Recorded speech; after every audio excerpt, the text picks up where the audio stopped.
Mga kadidis, panoorin natin si Spock, Sari Roque. Maganda rin yung komento niya ngayon. Regarding sa desisyon ng Supreme Court impeachment na iniain ng Kongreso. Panoorin natin. Magandang umaga po sa inyong lahat. Magandang hapon po sa Pilipinas. At napakagandang araw po. God is good, God is just, God be praised. Ngayong araw po, napakagandang balita ang dumating sa ating lahat. Na-dismiss na po ng Korte Suprema bilang unconstitutional ang hinaing impeachment complaint ni Tambalus Los at mga congressman. Ulitin ko po, napakagandang balita. Na-dismiss na po ng Korte Suprema bilang labag sa saligang batas ang impeachment complaint ni Tambalus Los at ng mga congressman. Ang pag-usapan natin, bakit na-dismiss? Well, gaya ng inaasahan po natin, no? Yan ay nadeklara ng ating Korte Suprema na labag sa ating saligang batas dahil ito'y labag sa provision na ang lahat ng mga impeachable officers po pwede lamang hainan ng isang impeachment complaint kada taon. At gaya na aking sinasabi, paulit-ulit na para silang praka, kapag sinabi mong fourth impeachment complaint, yan ay labag doon sa pinagbabawal na multiple impeachment complaints. Ano ba naman ang mahirap intindihin doon? Now, ang sinasabi ng mga Tambalus Los at congressman, yung tatlong impeachment complaint, hindi namin inaktuhan. Paano sinagot yan ng ating Korte Suprema? Sabi ng Korte Suprema, dahil hindi mo inaktuhan yan, hindi mo rin-refer kay Speaker at hindi na-refer sa Committee on Justice, ibig sabihin, yan ay na-archive, yan ay na-dismiss nung ang Kongreso ay nag-adjourn sinedye. Yung nakatapos ng 19th Congress. Anong epekto ng pagkaka-dismiss? Well, yan ay na-dismiss. Ibig sabihin, hanggang February 6, 2026 na ang panibagong impeachment complaint na po pwedeng mag-ihain laban sa kay VP Sara. Ulitin ko po, ang sabi ng Korte Suprema, ang epekto ng hindi ginalaw ng Kamara de Representante yung naunang tatlong impeachment complaint, yan ay nagresulta sa pagkakadismiss ng tatlong complaint. Nung ang Kongreso ay nag-recess na hindi siya inaktuhan, hindi man lang na-refer sa House Speaker at sa Committee on Justice ng Kamara. At dahil yung tatlong impeachment complaint na yan ay na-dismiss, natural, labag na doon sa pinagbabawal na mahigit isang impeachment complaint, ang pang-apat na impeachment complaint. So mga kaibigan, there is a God. God is good. God is just. Hindi nila pinayagan ang kagustuhan ng Tambalus Los at ng mga bangag na matanggal ang VP Sara dahil hindi pa po nagsisimula ang boxing, wala na palang boxing. Dahil palpak ang mga congressman at ang Tambalus Los na umintindi sa ating saligang batas. Pero meron pa pong pangalawang basihan kung bakit na-dismiss yung impeachment complaint na yan. Dahil ang sabi ng Korte Suprema, bagamat may provision na kapag nasuportahan yan ng mahigit one-third ng mga miyembro ng Kamara de Representante, hindi po pwede na para siyang Bicol Express. Na palibasa, mayroong sapat na lagda ay po pwede nang maihain. Ang sabi ng Korte Suprema, hindi ganun yon. Kinakailangan, dahil seryosong impeachment complaints, kinakailangan bigyan ng pagkakataon na madinig ang mga impeachable officer na hinahainan ng impeachment complaint. Bakit? Dahil nga napakaseryoso ng consequence, pantakin mo, pinakamatataas na opisyales, pinatatanggal sa kanilang opisina, dapat madinig sila at every step of the way, including dun sa initiation ng impeachment complaint. Kaya nga, sa saligang batas, merong proseso. Dapat ang speaker i-refer kaagad para sa referral, sa pag-include sa order of business. Within X number of days sa order of business, kinakailangan niya ma-refer sa Committee on Justice. Ang Committee on Justice, babasahin yan, titignan muna yung sufficiency of form, kung tama ba yung forma, at titignan kung okay ang forma, kung sufficiency in substance, kung meron ngang laman o meron ngang meet yung reklamo laban sa impeachable officer. At matapos dyan, dadaling pa sa plenaryo, pagbobotohan. At ang sabi ng Korte Suprema, dahil napakaseryoso nitong impeachment proceedings, dapat mabigyan ng pagkakataon ang lahat ng miyembro ng Kamara na pag-aralan yung mga impeachment articles of impeachment. Hindi lang yan. At titignan din yung mga ebidensya sa kabila at nasa likod ng lahat ng articles of impeachment. Bago po ito.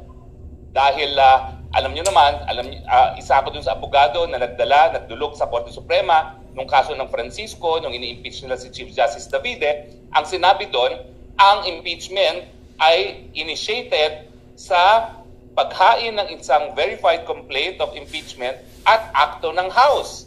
So ang sinasabi ngayon ng Korte Suprema, ang akto ng House na nagresulta sa initiation ng impeachment complaint, yung pagsisimula, dahilan kung bakit bawal na mag-file ng panibagong impeachment complaint, ay yung pagkakadismiss ng tatlo. Kasi nung hindi nila inaktuhan yung tatlo, ang epekto niyan ay dismissal.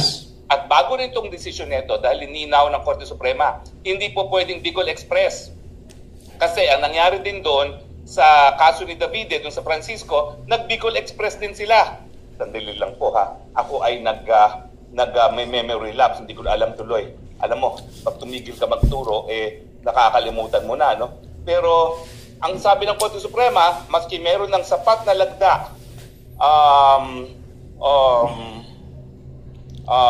so articles of impeachment, para yung mga articles of impeachment ay diretsong pupunta sa Senado,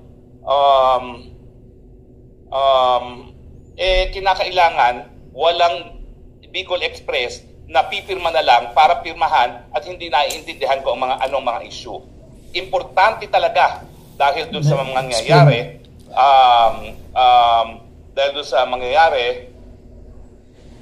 doon sa matatanggal na opisyales na maintindihan ng mga kamera, ng mga miyembro ng Kamara kung ano talaga ang dahilan doon sa pagkakatanggal sa isang impeachable officer.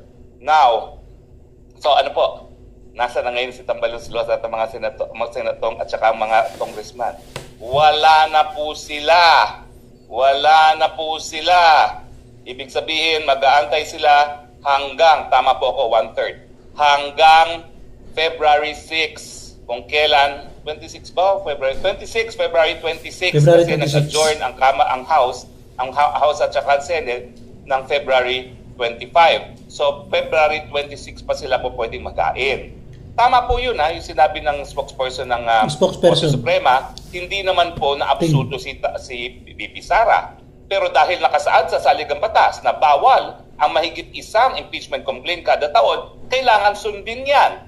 Dahil ang ating saligang batas, ang pinakamataas na batas sa ating bayan. At yan ay mananaig maski pa sa kagustuhan ng mga makapangyarihang politiko gaya ng pinsang buo ng presidente at ng anak ng presidente na nanguna pang mag-endorso ng impeachment complaint laban kay VP Sara. Bokya kayo ngayon. Alam nyo, kada nagkakaroon ng desisyon ng Korte Suprema na null and void dahil labag sa kasaligang batas yan, dagok yan, sampal yan, batok yan doon sa institusyon. Ang laki-laki ng budget nyo.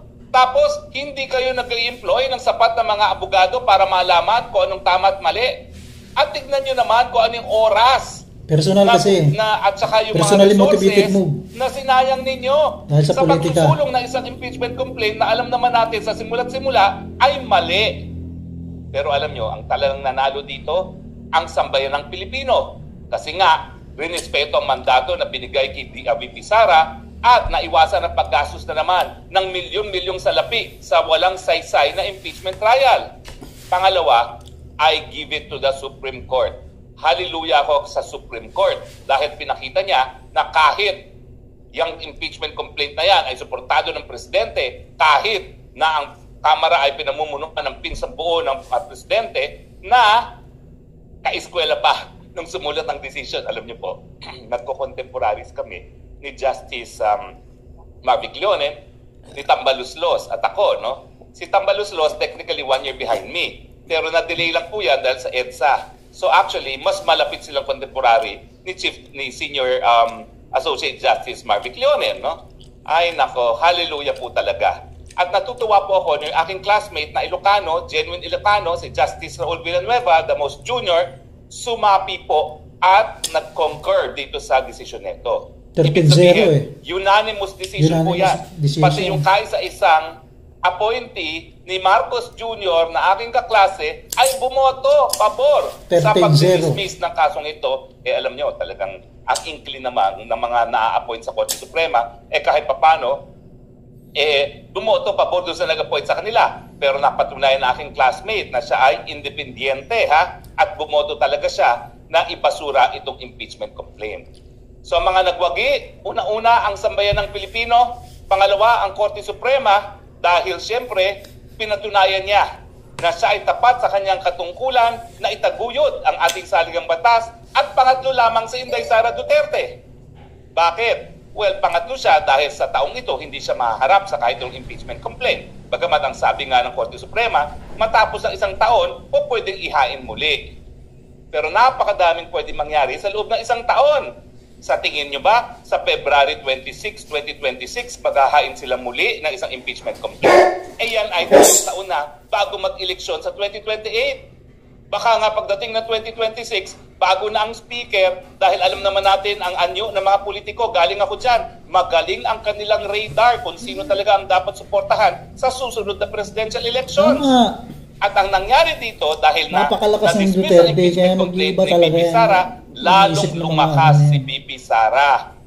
Kung sa last survey, 33% ang tao na boboto sa kanya na pinakamataas sa kahit anong posibleng kandidato, ngayon po, baka madoble yan. Baka umabot na ng 60% si Inday Sara Duterte. Dahil napatunayan ni Inday Sara Duterte, pagtulungan man lang siya, kakayanin niya silang lahat.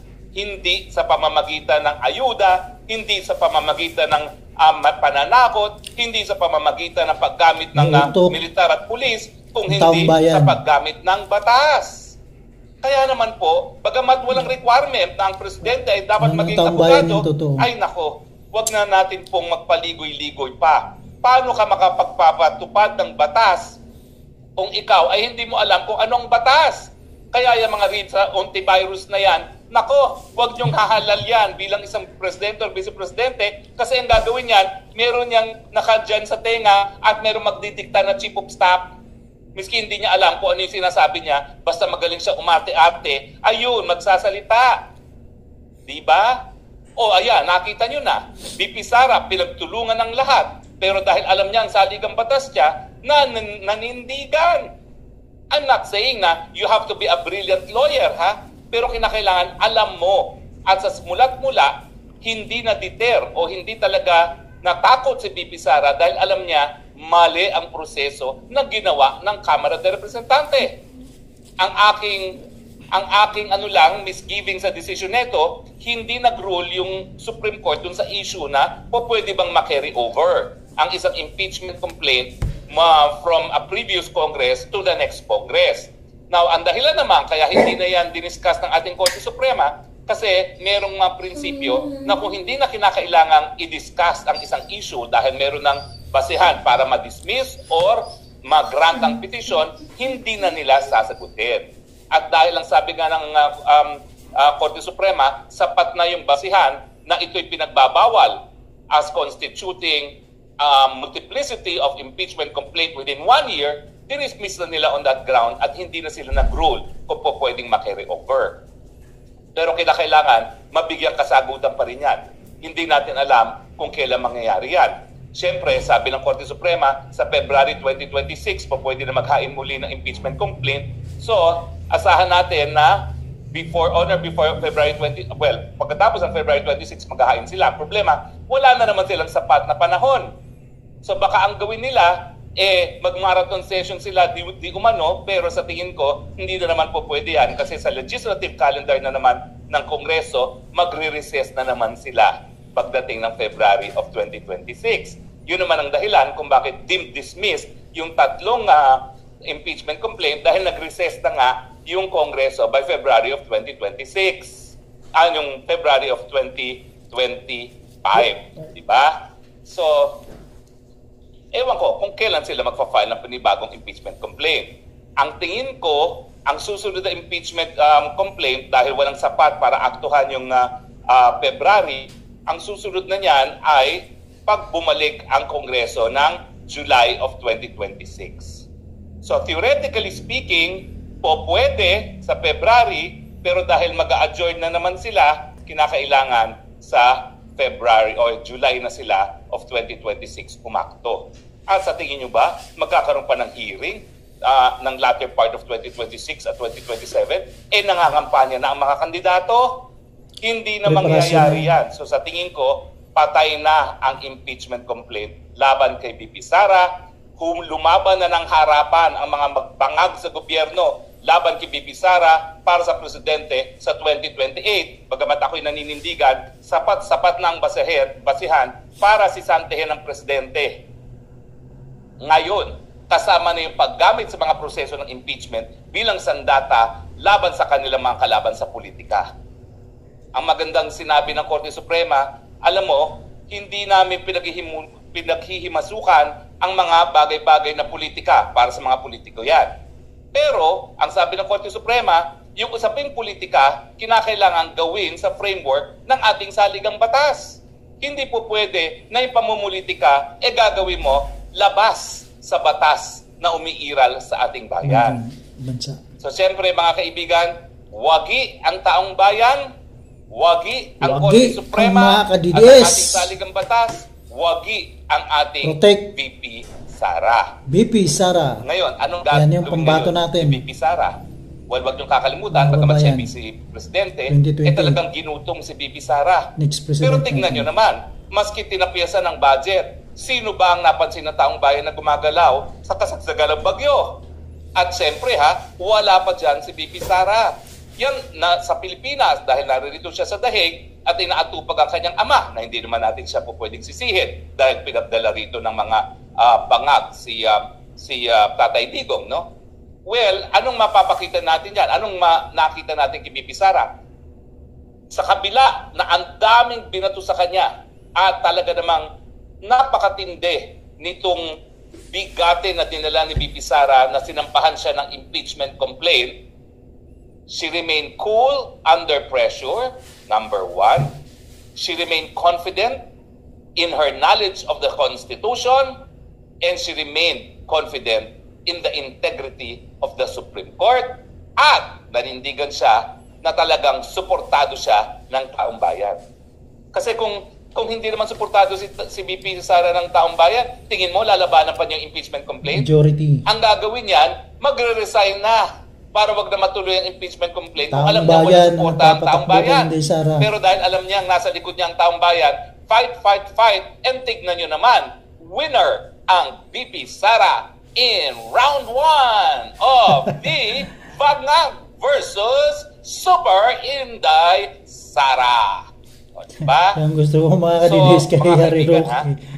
Alam ko napakatagal ng 2028 at ako naninindigan. Dapat sisantehin na natin itong presidente ito. Meron tayong karapatan na magsisante ng mga inutil na mga presidente at 2 beses na natin nagawa yan. Huwag niyong isiping imposible yan. Dahil sa totoo lang, maraming nag-isip nung sinampa ni Tambaloslos at ng mga congressman itong impeachment complaint nito na tapos na ang boxing. Bakit? Kasi bantakin mo naman. Ang Kamara de Representante ang gumagawa ng mga pangtaunang budget. Mantakin nyo naman, talagang dinanggil nila yung pananakot sa Korte Suprema. Huwag niyong kakalimutan, kami ang responsable sa budget ninyo. Pero alam nyo, sa saligang batas din, binigyan kasi ng assurance ang hudikatura kung pwede sila maging independiente dahil sa tinatawag ng fiscal autonomy. Dapat kung ano yung budget ng hiningi ng hukuman under the principle of fiscal autonomy, ibigay ng Kongreso nang sa ganon, hindi sila subject to political interference. Pero ang katunayan niyan, subject pa rin yan to political interference. At ako talaga, bawa ko sa mga maestrado. Bakit? Sa totoo lang, bago pa pumutok ang away ng Duterte at Marcos, bago pa pumutok ang laban ng kabutihan at kadiliman, pupunta ako doon sa mga birthday ni Tambaloslos. Well, isa lang naman kasi nung pangalawang birthday pumutok na. At doon sa isang birthday na yun, nakita ko halos lahat ng Supreme Court ay naroroon. Well, sabi ko, sana mas mabuti na hindi na sila dumalo kasi baka sabihin pinapaboran nila si Speaker. Pero ngayon, napakita talaga ng Korte Suprema, ng mga miyembro ng Korte Suprema, maski kami dumalo sa imbitasyon ng birthday ni Speaker, kami, ang trabaho namin, itataguyod namin ang saligang batas. Kaya nga, hangang-hanang ako ngayon dito sa Korte Suprema ito. At kaya nga pati sa aking mga hinaharap, haharapin ko naman po yan sa hukuman. Ang problema lang, hindi ako makadulog sa hukuman hanggang hindi nagdedesisyon ng DOJ doon sa aking motion for reconsideration. Dahil ang nangyari nga doon kay Cassandra Ong, dumiretso siya ng Court of Appeals para mapawalang bisa yung resolution na wala namang saysay talaga. Ang sabi ng Korte Suprema, ay sabi ng Court of Appeals pala doon sa kaso ni Cassie Ong, pumunta ka muna sa DOJ, kumuha ng motion for reconsideration dahil yung motion for reconsideration nagbibigay ng pagkakataon doon sa ahensya na ituwid ang kanilang pagkakamali. Kaya ako nag-aantay lang po ako ng DOJ resolution doon sa akin sa motion for reconsideration at dudulog din ako sa Court of Appeals. At kita nyo naman yan, itong ginawa ng Korte Suprema na nanindigan sa saligang batas, inspirasyon yan sa lahat ng mga mahistrado sa buong Pilipinas. Na huwag kayong magkakautaw, huwag kayong magpapa-impress lang sa appointing power ng Presidente. Dahil ang katungkulan nyo talaga ay panindigan ang ating saligang batas. So masayang araw to mga kaibigan ha. Kinakailangan tayo magdiwang kaya nga mas maagang ating broadcast. Panalo ang sambayan ng Pilipino, panalo ang ating hudikatura, panalo ang ating bibisara, panalo ang bansang Pilipinas. Sana po tuloy-tuloy na mga panalo natin dahil marami pa pong mga nakabinbin na issue dyan sa Supreme Court. Huwag natin kakalimutan yung budget na maanumalya na may mga fill in the blanks. Kinakailangan yan ay madesisyonan na rin ng Korte Suprema. Lubos na. Bukod pa dyan, nandyan din yung issue ng PhilHealth.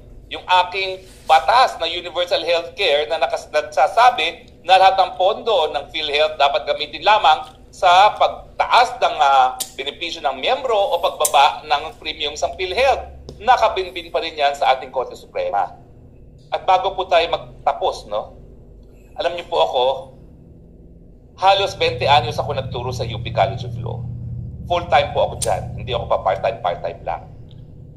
Nalulungkot ako nung sila yung nag-issue ng statement na dapat ituloy ang trial ni BP Sara.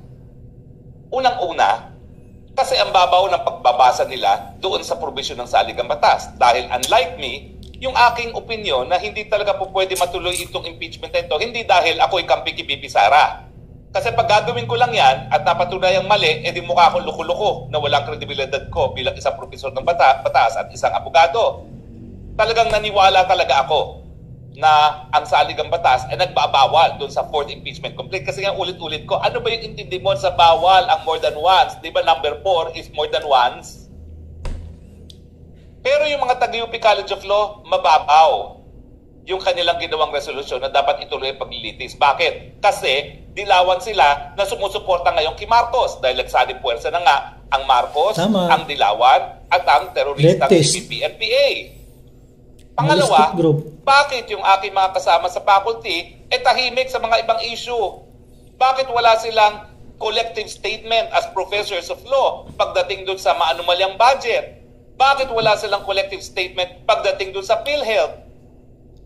Bakit wala silang collective statement pagdating doon sa paggamit sa ayuda para doon sa pirma na unang sinulong ni Tambaloslos? Nauna sila Hindi ba kung kayo'y magsasabi na we are professors of law, kami ay nagtataguyod ng batas, lalong-lalo na sa isang public school, dapat lahat ng issue na nakaka-apekto sa publiko, meron kayong posisyon. Hindi lang kapag gusto nyo matanggal yung ayaw ninyong politiko. Ay naku, politically motivated mo. Pati si Leila de Lima kinuha as speaker. Ano ba yan? Hindi naman ibig sabihin na palabasa siya na absurdo na wala siyang maling ginawa. Dahil malinaw, doon sa mga testimonya ng mga witnesses, bagamat sila ay nag-recant, na talagang merong pera na natanggap ang Leila de Lima. At marami pang bagay na nangyari sa kanyang buhay na hindi katanggap-tanggap para gayahin ng mga kabataan. Anyway, akin lang naman yan. And binura na naman nila ako, kinancel na naman nila ako, okay lang yan. Pero fair game sila ngayon dahil pahiya sila. Can you imagine the faculty of the UP College of Law, the premier law school, bokya sa desisyon ng Supreme Court? Uli-uli, pag-iisipan nyo bago kayo magdesisyon. Dahil kada desisyon na taliwas sa inyong posisyon, dagok sa inyong mga pagbumuka at sa inyong mga integridad. Ngayon, alam natin, ginawa nyo lang yung statement na yan at ito'y applied sa lahat ng mga law schools na nag-statement. Kasi nagpupuncho Pilato yung mga law professors na yan. Talibasa lahat sila dilawan na nakipagsanib-puwersa na sa Marcos at sa mga teroristang CPP-NPA. Tama. O ano, dago kayo ngayon lahat. Anong sasabihin nyo sa mga estudyante ninyo? Nagtuturo kayo ng batas, mali pala, tinuturo ninyo. Hindi na ba kayo nahiya niyan? Kaya dapat nag-iingat. At saka kung sasabihin nyo na nagkokomento kayo, kumukuha kayo ng posisyon dahil kayo ay nagtuturo ng batas, gawin nyo yan sa lahat ng issue na nakakaapekto sa taong bayan. Side note lang naman po yan. Dahil ako naman po, high school pa, nasa UP na po ako. Siguro po, wala na dyan sa mga faculty na yan na mas matagal pang nag-aral at nagturo sa UP kaysa sa akin. Tigil-tigilan ako.